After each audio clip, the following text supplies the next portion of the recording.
Good morning, good afternoon, good evening, or as we like to say here at Shady Acres Woodshop, howdy! Recently I had a chance to visit with Dave at Calmwood Creations.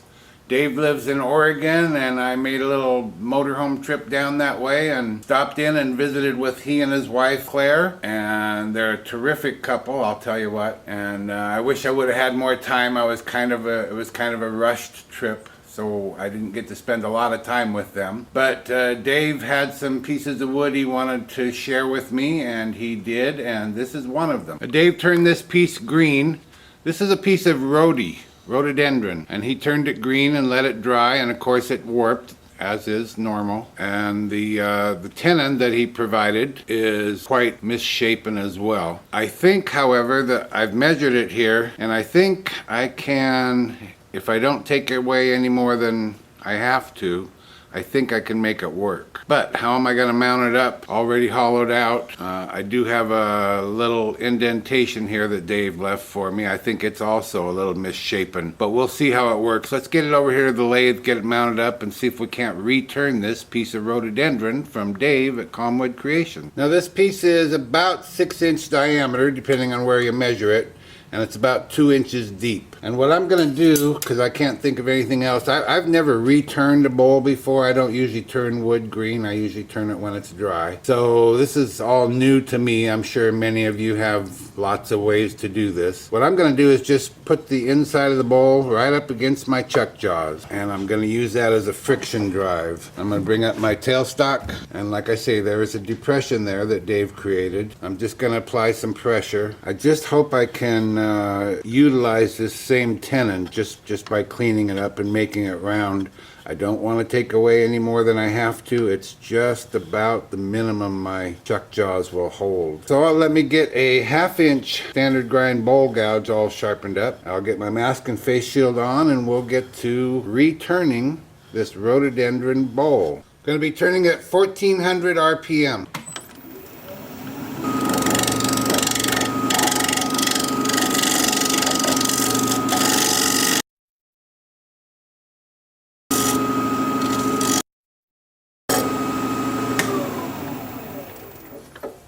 I think we're pretty close, and I think I can get it back where I have it now. This is just seeing if it fits, or do I have to rework the entire tenon? That's all I'm doing. Oh boy. I think it is going to work. Yes, it is. Yes, it is. Let's see what that looks like spinning. Pretty dang good. Alright, we got lucky. Dave said he uses smaller tenons than I do, but not much smaller. I do usually go with about 2-inch, and this is about 1 7/8, so we must have the same jaws, I would guess. So we're good to go. So I'm going to go ahead and turn the outside of the bowl just like I had it set up here a minute ago. And with this particular piece, since most of the work is done for me, what am I going to do? I'm just going to try and turn a thinnish, delicate bowl and just let the grain of the wood be the star of the show. I'm going to use a 1/2-inch standard grind bowl gouge and work on the sides here. I'm not going to change the shape of this much. Dave has a nice shape here, and we might as well stick with it. Still turning at 1400 RPM.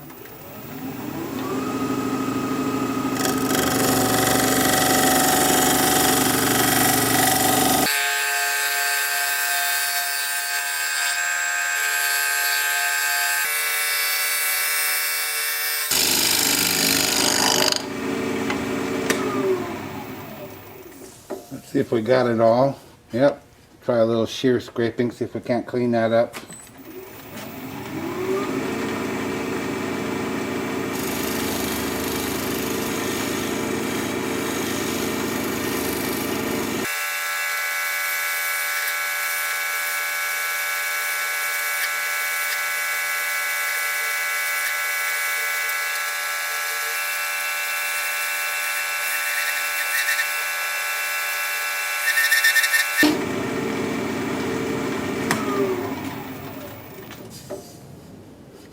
Part of my problem up here is the rim is still uneven, so the gouge wants to bounce around a little bit, Maybe I'll try and face off that rim. I'm just going to use this square point carbide tool to square this up.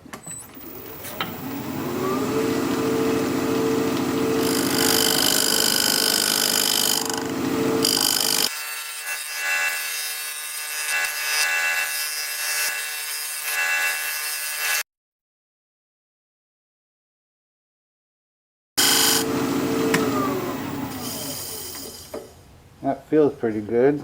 I think we're there.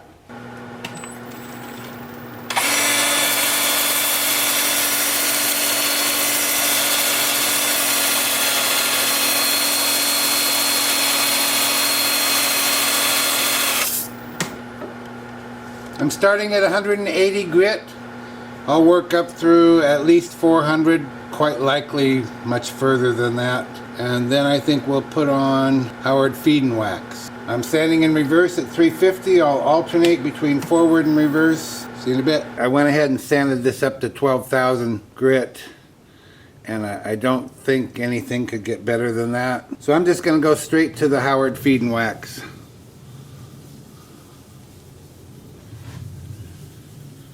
And I'm putting it on with a paper towel. Normally I use a rag, and I'm not going to put on much because it's not going to take much, because it's not going to absorb because of that smoothness. So that's it. I will let it set up here for about 20 minutes. I'll buff it up and I'll bring you back when it's time to turn this around and hollow it out. See you in a bit. Boy, I just can't believe what a nice finish that is on the outside. It's just smooth as glass. I'm going to be using a 1/2 inch standard grind bowl gouge to finish hollowing this out. We're going to thin down the wall to pretty thin. I don't know how thin exactly, but thin. I want this to be a delicate piece. Let me get my mask and face shield on, and we'll be turning at 1400 RPM.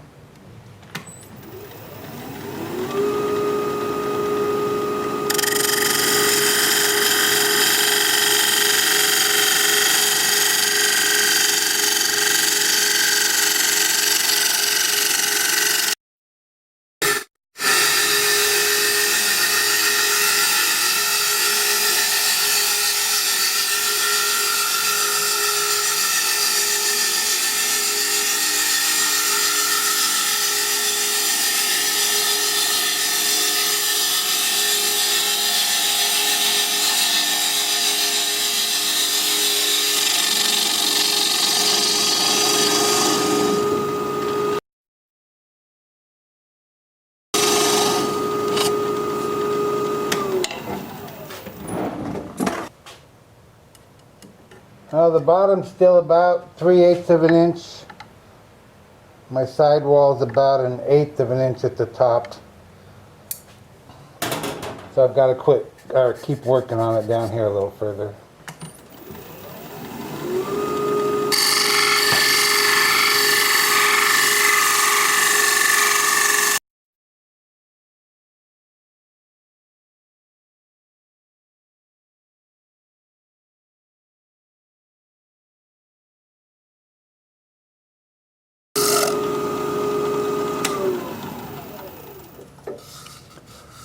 Well, that's actually pretty good. Maybe I don't need my scraper. I think I can sand out. There's a couple of ridges right here, but I think they'll sand out okay. I think we're done. Done with the turning part. Let me get cleaned up here and we'll do some sanding.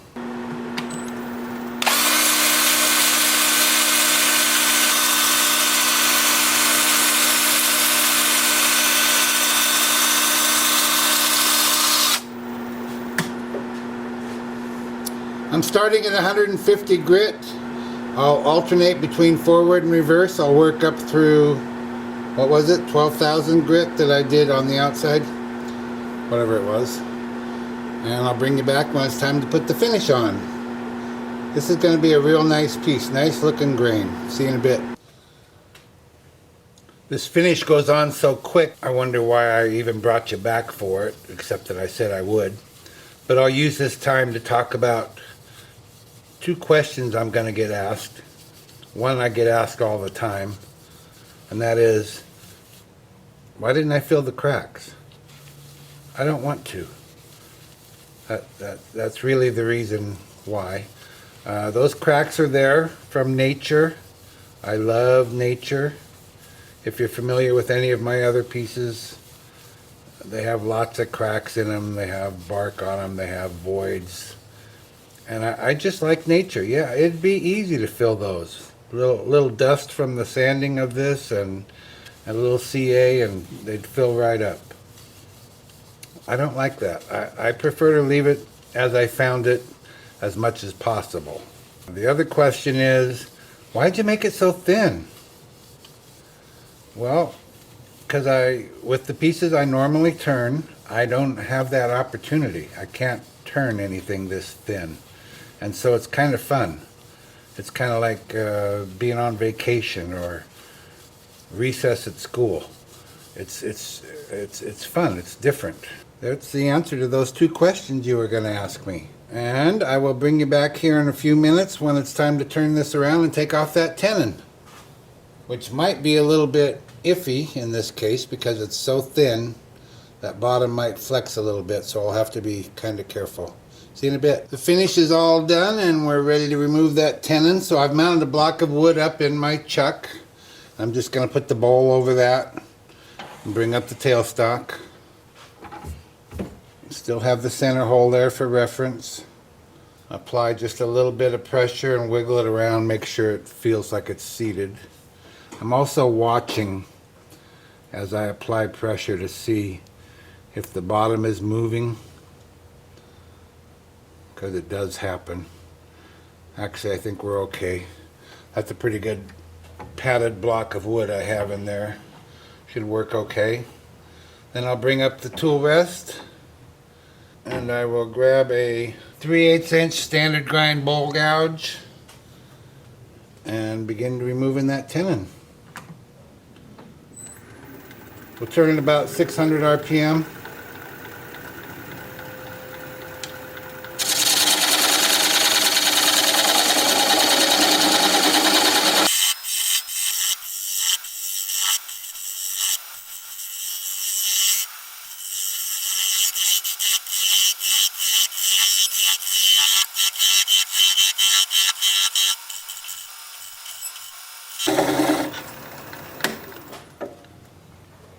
Now I'm going to grab a 3/8 inch swept back bowl gouge and I'm going to raise my tool rest up just a smidgen, and that'll just allow me to get in there a little closer with a little more support. And I'm still just working it away, but I am going to turn the speed down to about 400.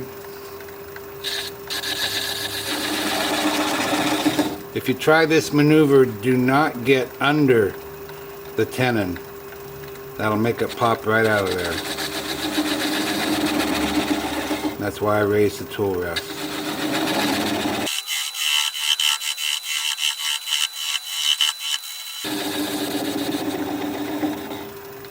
And that's probably small enough. Now I'm going to turn it down to about 200 RPM. I'm just going to apply the bevel of the gouge against the bottom of the bowl. I'm going to put my right hand on the gouge and my left hand on the switch. And when that little nub stops turning, then we know we're done. And it did, and we do.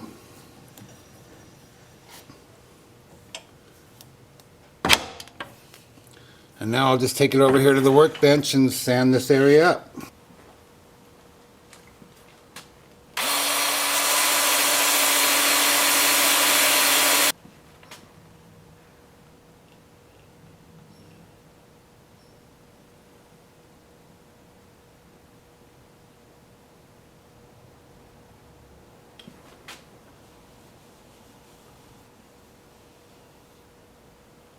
Well, there it is, one thin-walled rhody bowl in the books.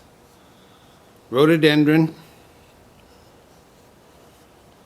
It's just, it doesn't weigh anything. I doubt if it weighs an ounce. Super, super thin. There's the bottom all finished up. I love the knots. I hope you understand how I feel about those. I mean, they're just, what's not to love? Look great on the inside too. this. I just feel silly holding it. It's like a toy. It doesn't weigh anything at all. What a beautiful piece of wood. Thank you, Dave, Calmwood Creations, for sending this to us for all to enjoy. If you like this video, thumbs up please. I'd sure appreciate it. If you're a subscriber, thank you very kindly. I truly appreciate that. If you're not a subscriber, you might consider becoming one. I put out regular videos about one a week, and I'd like to keep in touch. Your comments are always welcome, and I read all of them. So for now, this is Phil, Shady Acres Woodshop, signing off.